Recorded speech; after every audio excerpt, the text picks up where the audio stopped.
Hello বন্ধুরা, তোমরা কেমন আছো? দেখো আজকে একটা রেসিপি করুন, মানে রান্দা, যেটা আমরা সবসময় খাই দেয়।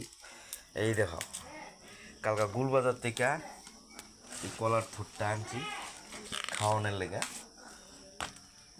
খুব এক্সাইটিং, দেখেন কত বড়।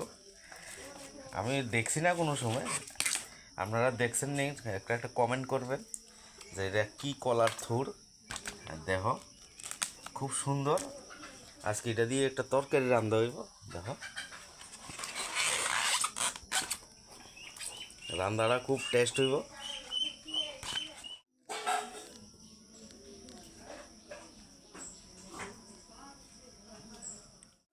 এই দেখো বন্ধুরা, আমরা এইভাবে লইছি। এই দেখো শুধু কলার থুরের যে আমরা ফইলা যে শাকের মতন এটা রান্না করুম। আর ভিতরের থেকে এটি বাইর করে লওয়ান লাগে। এটা মোটা একটা, এই দেখো কত কতলা বাইরিছে। এটি বাইর করে ফালাই দিলে তিতাটা একটু কম লাগে। অনেক সময় তিতা লাগে, অনেকেই কয়, কিন্তু আমরা একটু এর লেগে একটু বাচ্চা বাচ্চা লইতেছি। দেখো শাকের মতন, মানে খাইতে খুব ভালো। সুগারের রোগী যারা সুগার আছে তারার লেগে তো একদম ফেভারিট খাবার কলার থুর।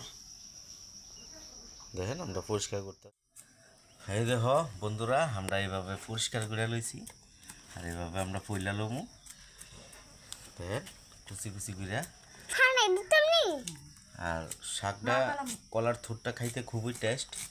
দেখেন আমরা পুরাটাই দেখামু। কাইটটা আমরা জলের মধ্যে ভাপ দিমু প্রথম 5-10 মিনিট, তাহলে যে তিতা ভাবটা এটা থাকে না। এই দেখো বন্ধুরা, এই আমরা কলার থুটিরে কাইটটা এইভাবে দেখেন আমরা ভাপ দিয়া লইয়া লইছি। কারণ ভিডিওটা অনেকটা বড় হইব দেখিয়া একবার শর্টকাট করে লইছি। এই দেখো আমরা ভাপ দিয়া লইয়া লইছি। দেখো আমরা আলু কুচি কুচি করে ভাজ্যা লইছি। এই দেখো এইভাবে রানলে খাইতেও খুব ভাল লাগে। ইয়ে দেখেন একদম ভাপ দিয়া লইলে মানে তিতকুটিটা কম থাকে। এই দেখেন গলিয়া গেছে। আমরা অনেক সোমবার দিব। এই দেখেন কড়াইটা বয়াইছি,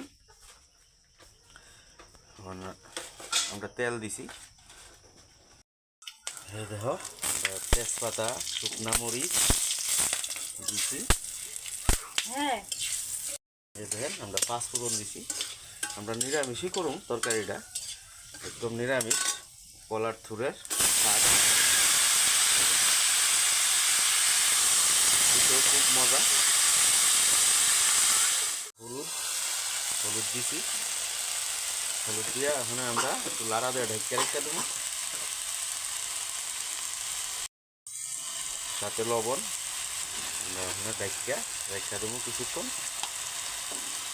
এই দেখো বন্ধুরা, আমরা ডাকনাটা তুললাম। দেখো মরিচ টরিচ কাইটটা দিলাম। রান্নাটা মোটামুটি হয়ে গেছে, আর একটু হইব।